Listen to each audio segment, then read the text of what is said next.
Happy Valentine's weekend. I may not celebrate, but I can take advantage, so why not do a video tackling probably the most prominent love triangle in the Mega Man franchise, Roll vs. Tron. I'd say this was probably the first time they really seemed to make romance a thing in the series, but X4 apparently came out a few months beforehand. It'd be easy to ignore the Zero and Iris thing, what with all the war happening, though with Legends, the story could be borderline rom-com, and because your character can't be cool unless there's actual competition for his affection, fans are left with a choice: childhood friend Roll Casket, or conflicted antagonist Tron Bonne. And I say choice, but it's really just headcanon. So let's break this down by pros for each, then cons, then come to a verdict. My verdict: Wes, the explosions, because I'm the one writing this. We'll start with the points in Roll's favor. She's Mega Man's childhood friend, so they already have a lot of history with each other, already know each other's likes and dislikes, what makes them tick, and just kind of in general know how to act around the other. She's also a mechanic, and given that people are kind of a weird flesh and metal hybrid, that's not only helpful for doing repairs on the Flutter, the family's flying RV/house, but also allows her to make weapons and improvements for Volnut's arm, as well as swap them out. She's also very supportive of Mega Man, bringing a car with a portable lab around Cadillac's Island in Legends 1 to allow him to quick travel, tweak his weapons, and let him save and recover with data. She serves as Mega Man's spotter, watching over him when he goes on digs via radio to give him advice, warn him of traps, and perhaps most importantly, just being someone to talk to, since when in most ruins, it can feel very isolated, sometimes not even giving you a BGM. Imagine how he feels. She's a competent pilot, flying not just the Flutter and driving the support car, but also a boat and train, for maneuvering whichever vehicle to get them out of whatever situation crops up, but oftentimes trusting Mega Man to cover offense and defense so that she can do what she needs to. Some of these occur unexpectedly, and yet the pair still manage to pull through, being able to act under pressure on the fly, but there's also some times where Roll will volunteer herself, showing that it's not all self-preservation. She's willing to risk herself alongside Mega Man. All that highlights not just her utility as a team player, her and Mega Man working extremely well together, but that she also really cares about him. As a further example, when he almost dies near the end of Legends 2 and is comatose for a few days, she constantly bugs Yuna, asking if there's anything she can do to help him, and when she's told that he'll probably be fine, she cries in relief. Allegedly. It's all told secondhand from her kind of mom, so maybe she's just trying to move things along because she wants grandchildren, though given how Roll interacts with him normally, I believe her. Perhaps the biggest thing in her favor though is that there's an actual relationship mechanic in Legends 2, based off of how you treat her, which can affect dialogue, events, and some mechanics, making the Roll pairing seem the most probable. And, as a bonus point, she does this to Glide. Wait. What? Wait, stop! What are you doing? If you keep that up, you'll... Not that that really indicates compatibility, and I'll admit, I was geared up for a boss fight where I could whoop his schmarmy ass, but at the same time, Glide is a jerk. Him self-destructing after making a fool of himself is really what he deserved.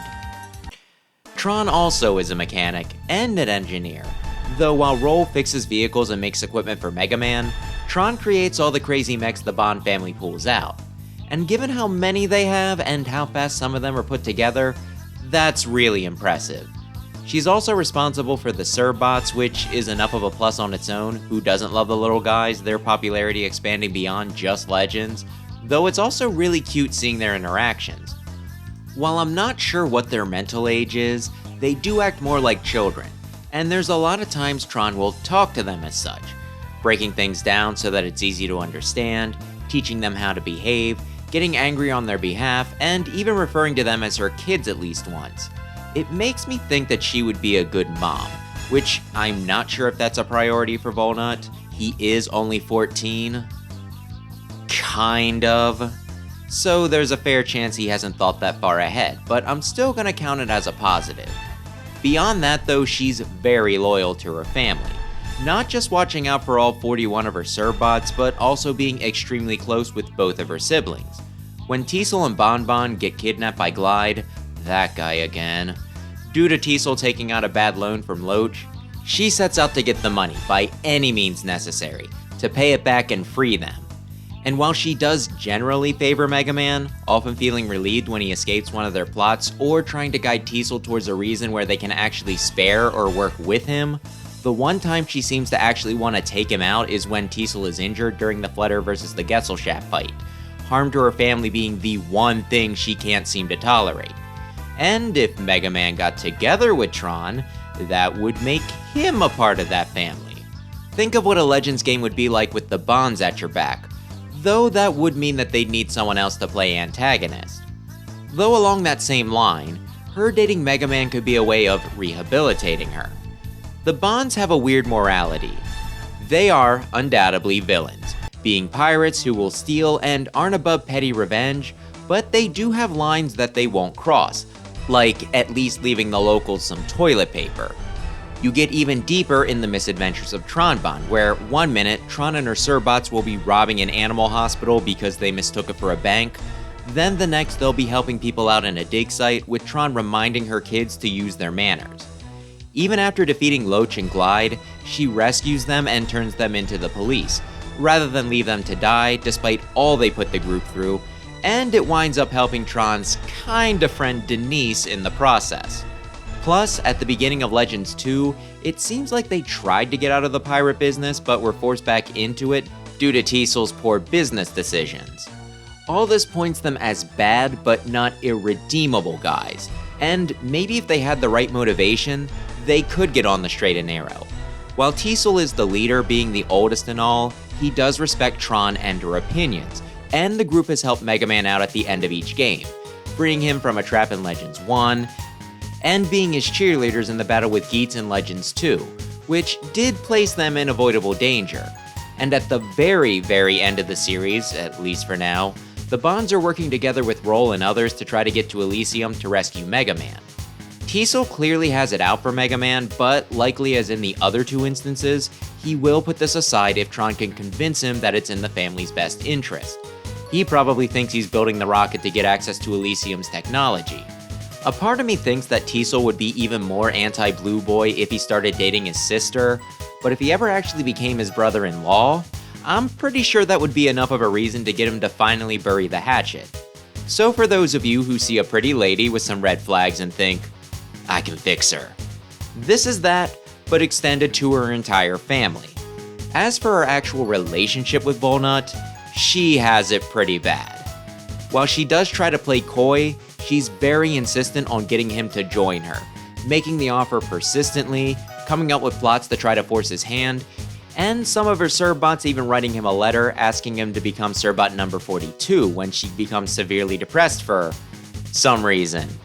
And while they often are on opposing sides and they don't have the same lengthy history as him and Roll, they do work well on the few occasions that they team up, like the rescues I mentioned earlier and one actual agreed upon collaboration in the Lava Temple where they mesh together pretty naturally. Even when they do fight, no matter how fierce things get, Mega Man still does worry about them whenever they're in danger, so at the very least, he doesn't seem to hate Tron.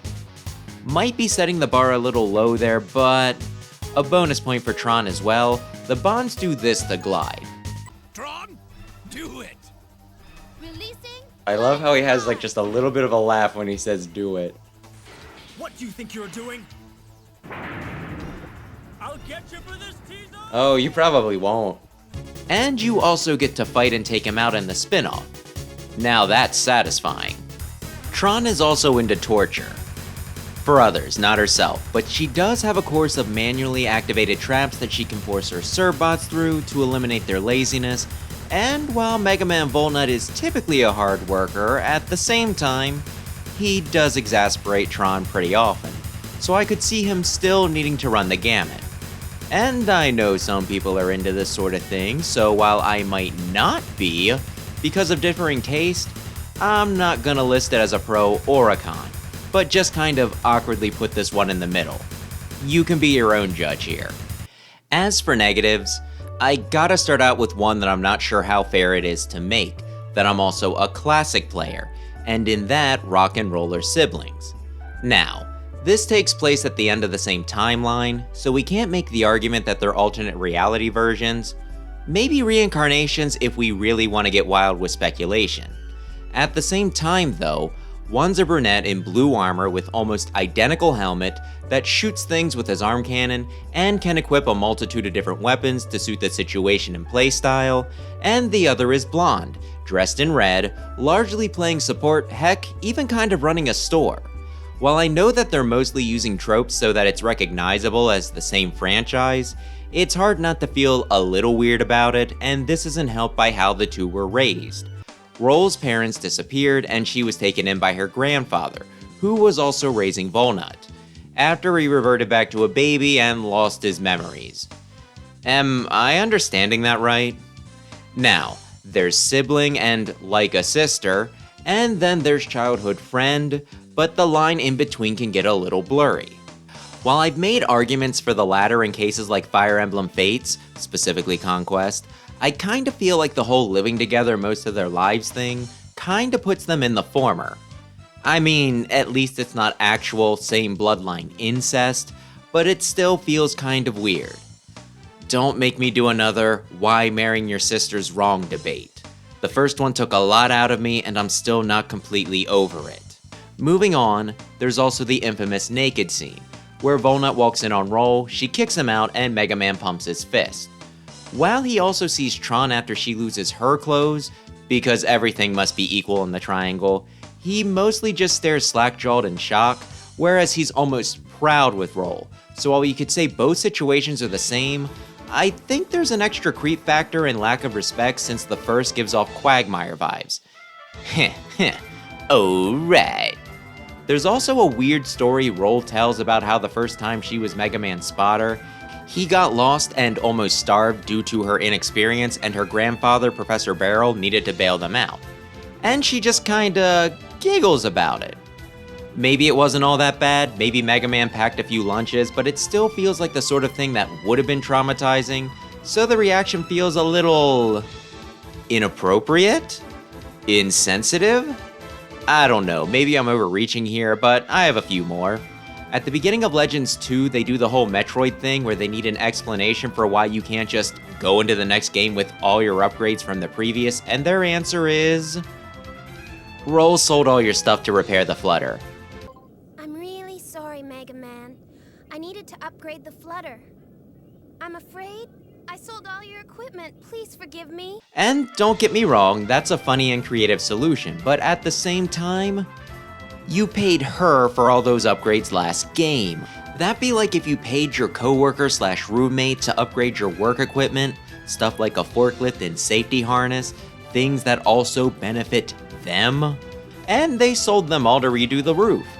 And I mean, sure, that's important and possibly worth it, but I'm still not sure that's their decision to make. Going back to the relationship system I mentioned earlier, depending on where you stand with Roll in Legends 2, you can either get a discount or price hike on the weapon development cost she can do for you. That kind of implies that she can do stuff cheaper and is choosing to overcharge Mega Man. So whenever Tron lies and says that Roll's taking advantage of him, I kinda have to question how far off she is. Granted, some of these things are tropes and game mechanics, but with how they're implemented, it raises some eyebrows. For the Tron Cons, I already mentioned this earlier, there's no real getting around it. She is a bad guy. Even if she has helped save the world 3 times, it's very easy to argue that this was done in self-interest, since she does live there too. And while the bonds aren't cruel just for the sake of it, there's also a lot of times where they don't really care too much about the safety of others or the consequences of their actions beyond themselves. While they might not be Ridley or Palutena bad, they're still no saints, Tron included. Then there's also the reason for why she's infatuated with Mega Man. It starts because he rescues her from a dog. Speaking of, if you're a dog person, no way you could be with her, so that could be a black mark against. My point is, if that's all it takes, it kinda seems like her first love could have really been anybody, even Professor Barrel if he happened to be walking by at the time. Well, maybe that's a little extreme. Let's go with someone closer to her age. If Big Jim had recalled Paprika, or if any other young man who I'm sure also lives on the island, the entire population can't just be the people you meet, we could be looking at an entirely different story. That also makes it seem like it'd be easier for her to move on. If she did lose the war or someone dashing just happened to come along and take an interest, she'd be fine. Whereas with Roll, it seems more like it's Mega Man or nothing. Even if she did find someone else, she wouldn't completely move on and still think wistfully back on what could have been if she'd been a bit more aggressive. Good lord, how many rom-com manga have I read that I'm being that specific? Moving on, there's also Tron's personality, which can run hot and cold. One minute, she'll love you and be praising you to high heaven, the next, she wants your head. She also tries to lie and trick Mega Man into joining her, which is a red flag, and given that at points, she even tries to force him into a partnership, it raises some questions of consent. Nothing too heinous though, just getting him to agree to joining her in a life of crime. She's no Bowser. So yeah, if Mega Man's hoping to fix her, he better be ready to put in some work. Also, the train fight sucks. So who do I think the #1 Mega Man Legends waifu is? Amelia, of course. The mayor of Cadillacs Island, and a beautiful woman. While I'm not sure how old she is, I do think that we're probably within each other's strike zone. While I thought she was kinda taking advantage of me, asking for us to explore all the ruins that were too dangerous for everyone else, while donating everything I found to repair the city, it was all worth it to have her thank me and be able to flirt with her once I was done. Plus, with her being the mayor of an island where the police force is useless and is suddenly seeing itself under relentless attacks by pirates, I'd imagine that get really stressful, so I'd probably need to find some way to help her relax when she'd get home. I probably have a few ideas, and innuendo aside, I would be happy to take some of the burden off. So yeah, Amelia is definitely my pick. But the premise of the video was more who would be better for Mega Man, so we should probably stick with teenagers. So Roll or Tron. If you look at how much time I devoted to each section, this is probably obvious, but I like Tron. I think that it's because the Roll relationship is a little too perfect. They're a team, have been a team for much longer than you see in the game, it practically feels like they're already a couple, and I mean, the woman not trying to kill or turn you into her pet feels a little too easy. Meanwhile, you see the whole of Tron and Mega Man's relationship. Her character develops largely around her complicated feelings, with even some conflict between her crush on Mega Man and her desire to protect her family. But she also has her own complete game, establishing her as a character that can stand on her own, no need for him to be relevant. Plus, despite her questionable morality, there's also a large part of me that wants to see her go good, and her connection to Mega Man could be an avenue for that. I probably had less to say about Roll simply because the games kinda make that the default and thus basic choice, whereas it's a lot more complex for a competition. And while I'd say Roll is more obvious, Tron probably is more popular. Legends people, feel free to educate me. But Tron's the pick for Versus Capcom, Project Cross Zone, has 2 alts in X-Dive, and even a full-on spin-off, so I'd say she's the clear favorite. Plus, the Bonds are easily the best characters in the home series. If anything, you could say that Tron might be out of Volnut's league, but hey, until she develops feelings for someone else, I'm still gonna root for her. Now we just need a continuation of the series to either vindicate or enrage me. So there you go, my take on the whole triangle. While I did want to argue both in good faith, I think I kinda tipped my hand with how much more I had to say about Tron's good points and Roll's bad. So while asking for your own opinions in the comments is pretty standard, I really gotta make it a point this time, since I might have been too biased. So then, what's your preferred Mega Man ship? Are there any points I missed, or any that were too much of a stretch? And who is best girl for Legends on the whole? That'll do it for this week, so thanks for watching, and maybe consider subscribing if you're into retro games, especially Mega Man. Get me off the moon!